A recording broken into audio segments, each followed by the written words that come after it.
नवाज शरीफ की तरफ से दे दिया गया है। हालांकि 3 दिन पहले वोट डाले गए थे, लेकिन अभी तक भी पूरी तरह से वोटों की गिनती यानी कि पूरे नतीजे सामने नहीं आ पाए हैं। मैंडेट मिलता और हम अक्सरियत पार्टी बनते और गवर्नमेंट बनाते। अगर ऐसा भी होता तो हम बाकी अपनी इत्तेहादी पार्टियों को भी दावा देते कि आप भी हुकूमत में हमारे साथ शामिल हो जाएं और आप हमारे साथ चले। लेकिन चूंकि आज हमारे पास इतनी मेजॉरिटी नहीं कि हम अपने तौर के ऊपर हुकूमत बना सकें, इसलिए हम अपना उन इत्तेहादी पार्टियों के साथ जो कि इस इलेक्शन के अंदर कामयाब हुई हैं, हम जरूर उनको दावत देंगे कि वो भी हमारे साथ शिराकत करें। नवाज शरीफ गठबंधन सरकार बनाने की तैयारी में लगे हैं, लेकिन पाकिस्तान की नेशनल असेंबली की सभी 266 सीटों के नतीजे आने अभी बाकी है।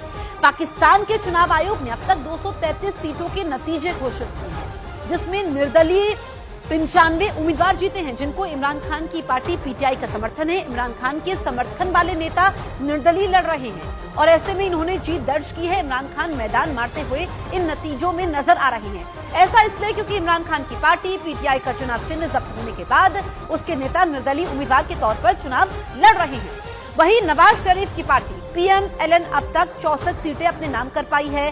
बिलावल भुट्टो की पार्टी पीपीपी की बात करें तो 51 सीटों पर जीत दर्ज की है।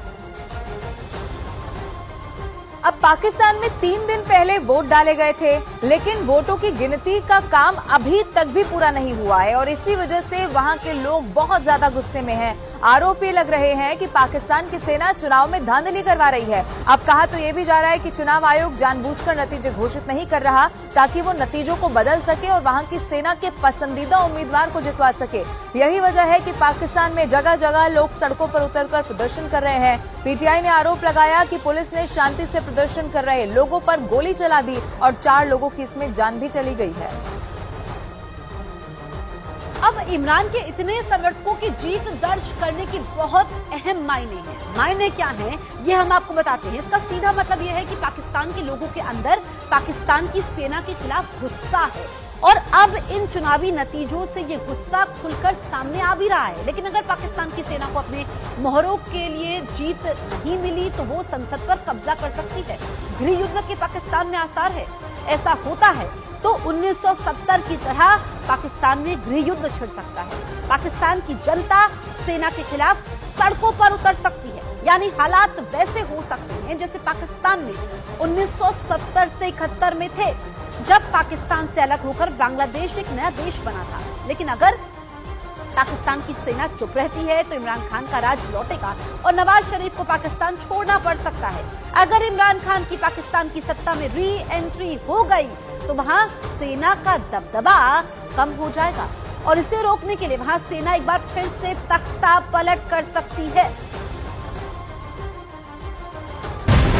और इस वक्त की एक बेहद अहम और बड़ी खबर पड़ोसी मुल्क पाकिस्तान से जुड़ी। पाकिस्तान के चुनाव में अब तक सस्पेंस खत्म नहीं हुआ है। मतों की गिनती अभी भी लगातार जारी है। अभी भी सभी सीटों के नतीजे सामने नहीं आए हैं, लेकिन अब तक के नतीजों में दूसरे नंबर पर चल रही पार्टी के पूर्व प्रधानमंत्री नवाज शरीफ की पार्टी अब चुनाव में जीत का दावा कर रही है और यह भी दावा कर रही है कि पाकिस्तान के नेशनल असेंबली में अगली सरकार उनकी ही बनने वाली है।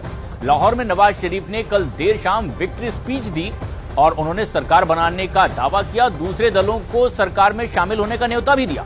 हालांकि अब तक के नतीजों में इमरान खान के समर्थन में चुनाव में उतरे निर्दलीय उम्मीदवारों की संख्या सबसे ज्यादा है और बिलावल भुट्टो की पार्टी पीपीपी तीसरे नंबर पर चल रही है।